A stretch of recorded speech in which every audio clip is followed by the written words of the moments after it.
हर हर महादेव ओम काली।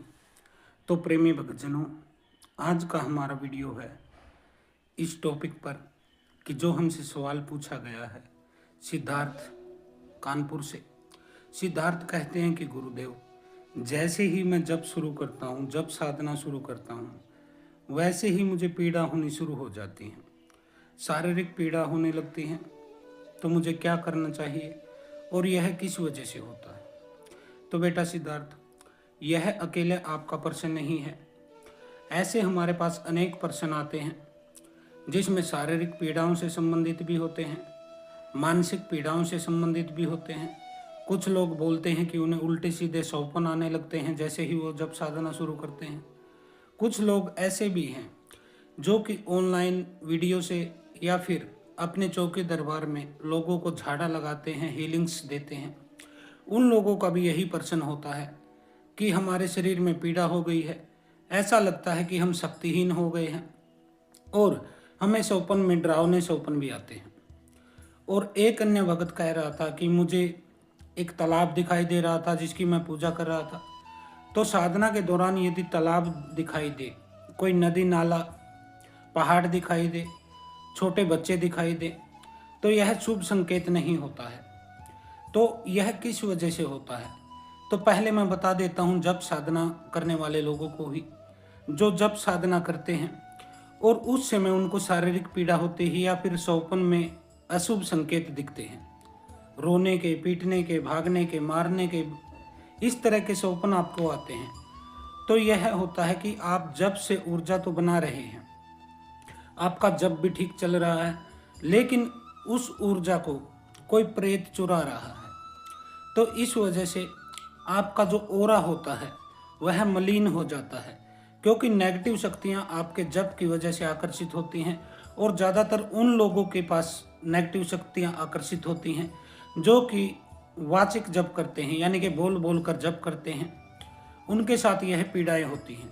जो लोग मानसिक जप करते हैं, बिना बोले मुंह बंद करके जप करते हैं, उनके साथ यह पीड़ाएं कम होती हैं, क्योंकि उनके जाप की जो आवाज़ होती है, ऊर्जा होती है, उसको सुनकर अनेक नेगेटिव शक्तियां उसे चुराने के लिए आती हैं और उनके संपर्क में आने के कारण फिर आपका ओरा मलिन हो जाता है, ओरा अक्षीण हो जाता है।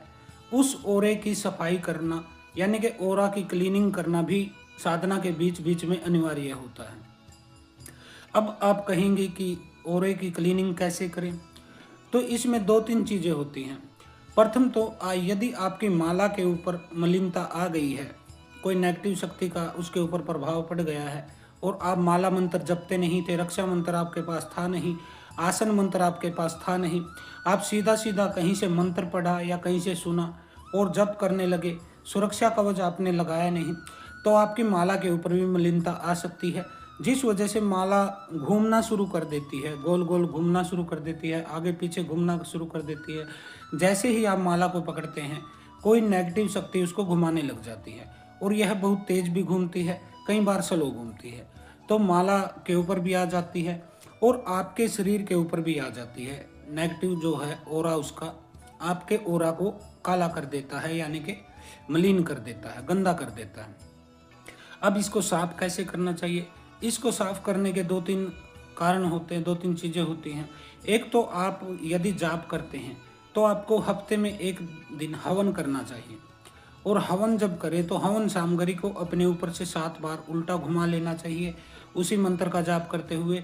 और जिस देवता का आप मंत्र जाप कर रहे हैं उस देवता से आपको प्रार्थना करनी चाहिए कि कोई भी मलिन शक्ति यदि मेरे ओरे के पास आ गई है, चिपक गई है, तो उसको आप साफ करिए और उस सामग्री से आपको हवन कर देना चाहिए। यदि आप ऐसा नहीं करते हैं तो फिर आपका ओरा मैला होना ही होना है और आपको शारीरिक पीड़ा मिलनी ही मिलनी है। इसके अलावा आप जब जप करते हैं तो हर तीसरे दिन आप एक नींबू ले सकते हैं। उस नींबू को 7 बार आप अपने सर से उल्टा घुमाएंगे और यह मन में धारणा करते हुए कि इस नींबू के माध्यम से मेरे ओरा का जो है कालापन या मैली जो उसके ऊपर परत चढ़ गई है वह साफ हो जाए। फिर आपको उस नींबू को जला देना है। जला देने के पश्चात उसकी राख को गंदी नाली में आपको फेंक देना है। आप एक कटोरी में सरसों का तेल भी ले सकते हैं, थोड़ा सा 2-4 चम्मच तेल डालिए सरसों का, उस कटोरी को ऐसे देखिए, यानी कि अपनी परछाई देखिए उस कटोरी में, और यह धारणा कीजिए कि इस परछाई में मेरी जो है ओरा के जो है कालापन वो चला गया है। अब उसमें अपनी परछाई देखने के बाद, यानी कि अपना चेहरा देखने के बाद, उस तेल को भी आप गंदी नाली में फेंक सकते हैं। इसके अलावा प्रतिदिन आप अगियारी कर सकते हैं।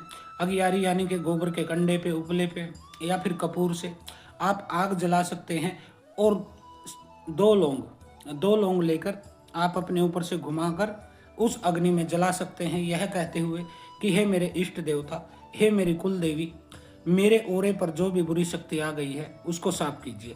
तो इसके अनेक तरीके होते हैं जिसकी वजह से आप ओरा क्लीनिंग को साफ कर लेते हैं। इसके अलावा जो भगत लोग हैं जो चौकी दरबार लगाते हैं, वो लोगों का झाड़ा लगाते हैं या इलाज करते हैं। यदि उन लोगों को ऐसी समस्या आती है कि उनके शरीर में दर्द रहने लगा है, कमज़ोर वह होने लगे हैं, उल्टे सीधे डरावने सौपन उनको आने लगे हैं, और उनका झाड़ा काम नहीं करता है, यानी कि उनकी शक्ति रुक गई है, बंधन में हो गई है, तो यह भी इसी से संबंधित होता है। क्योंकि आपको ज्ञान तो होता नहीं है, आप किसी का भी भूत प्रेत उतारते हैं या झाड़ा लगाते हैं तो उसकी नेगेटिविटी आपसे संपर्क में आती ही आती है। यदि आप स्पर्श करते हैं उसको, कहीं पे स्पर्श हाथ लगाते हैं, सर पे हाथ रखते हैं, तो वह नेगेटिव शक्ति आपके शरीर में दाखिल हो ही जाती है, क्योंकि आपने बहुत जप कर रखे हैं, जिस वजह से आपके भीतर शक्तियों के लिए एक स्थान बन जाता है। ऊर्जा के प्रसार के लिए, ऊर्जा के आवागमन के लिए आपकी नाड़ियाँ खुली हुई होती है, आपके चक्कर भी धीरे धीरे खुलने लग जाते हैं। तो कोई भी नेगेटिव शक्ति है जो आपके मरीज के ऊपर है, जो भगत आपके पास आया है उसके ऊपर वह शक्ति है, तो वह आपके शरीर में आ सकती है। इस वजह से फिर आपका झाड़ा भी काम नहीं करता है, आपके शरीर में पीड़ा रहने लग जाती है, आप कमज़ोर होने लग जाते हैं, आपका चेहरा काला पड़ने लग जाता है, यानी कि आपका तेज नष्ट होने लग जाता है, आपके चेहरे पर चमक नहीं रहती है, आंखों के नीचे काले घेरे आपके होने लग जाते हैं, आपका फिर काम नहीं करता है जो आपकी शक्ति है। उन स्थितियों में क्या करना चाहिए? उन स्थितियों में आपको अपने गुरु से मिलना चाहिए, जिस गुरु ने आपको गद्दी दी है, जिस गुरु के आशीर्वाद से आप अपनी चौकी चला रहे हैं, आप उसी से संपर्क करिए। लेकिन कुछ लोग ऐसे होते हैं कि जो गुरु से झगड़ा कर लेते हैं और गुरु फिर उनकी शक्तियों को बांध देता है, तो इस स्थिति में आप कुछ भी नहीं कर सकते हैं। फिर तो आपको कोई नया गुरु बनाना पड़ेगा और पहले वाले गुरु का विसर्जन करना पड़ेगा। फिर नया गुरु आपके ओरे को भी क्लीन करेगा, आपकी चौकी के बंधन को काटेगा, आपकी शक्तियों को दोबारा से आपको देगा, और आपका कार्य फिर दोबारा से शुरू हो सकता है। तो आप जप करते हैं, साधना करते हैं, कुछ भी पूजा पाठ करते हैं, आपको अपना बीच बीच में ओरा क्लीन करते रह लेना चाहिए। जो गुरु, जो शिष्य हमारे से दीक्षित है, हमारे शिष्य हैं, हमारी दी हुई साधना कर रहे हैं, उनको यह कोई भी चीज़ करने की आवश्यकता नहीं। वो खाली हमें मैसेज करें, हम वीडियो कॉल से उनकी ओरा को क्लीन कर देंगे, अपनी दृष्टि से ही हम उनके ओरा को साफ कर देंगे, और उनको फिर यह चीज़ें करने की ज़रूरत नहीं। लेकिन जो हमसे दीक्षित नहीं है वह हफ्ते में 1 दिन तो हवन जरूर करे, अपने ऊपर से घुमा लेना हवन सामग्री को 7 बार उल्टा, एक नींबू हर तीसरे दिन उसको 7 बार घुमा के जला के गंदी नाली में फेंकिए, और एक सरसों के तेल में अपनी कटोरी में परछाई को, चेहरे को देखिए, उसे गंदी नाली में डालिए। आप लौंग ले सकते हैं, 2 लौंग, 5 लौंग, एक कपूर ले सकते हैं, उसको आप घुमाकर अपने ऊपर से जला सकते हैं। बीच बीच में आपको हफ्ते में 1-2 बार यह करते रहना चाहिए, जिससे कि आपका ओरा क्लीन होता रहे। कोई भी नेगेटिव शक्ति, नकारात्मक शक्ति, चाहे कोई भूत प्रेत है, कोई बाहर की शक्ति है, या फिर आपके घर के ही ऊत पित्र है, क्योंकि जब आपको साधना के दौरान बच्चे दिखाई देते हैं तो यह जान लीजिएगा कि यह आपके ही उत्पित्र है। जब आपको साधना के दौरान कोई तालाब, कोई नदी दिखाई देती है तो जान लीजिए कि यह किसी मसान के संकेत हैं। जब आपको पहाड़ दिखाई देता है तो फिर आप जान लीजिए कि यह किसी जिन के संकेत हैं। वह आपकी ऊर्जा को चूस रहा है और आपको पीड़ाएं दे रहा है। इसलिए आपको अपने ओरा को बीच बीच में क्लीन करते रहना चाहिए, क्योंकि जाप के दौरान आपका ओरा ही बनता है, और यदि ओरे के अंदर नेगेटिव एनर्जी कोई आकर बैठ गई, फिर आप जाप करते रहेंगे, जाप की ऊर्जा से वह पूरी तरह से आपके ओरा में दब जाएगा, शामिल हो जाएगा। फिर आपको खुद ही किसी तांत्रिक के पास अपना इलाज कराना पड़ेगा, क्योंकि नेगेटिव शक्ति को आपने स्वयं ही आमंत्रित किया है, अपनी मूर्खता के कारण, अपनी भूल के कारण, अज्ञान के कारण। इसलिए अपना ओरा साफ कीजिए।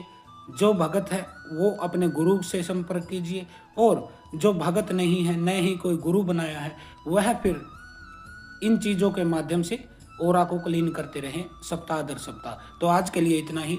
हर हर महादेव। ओम काली। आदेश गुरु गोरक्षनाथ। जय बाबा।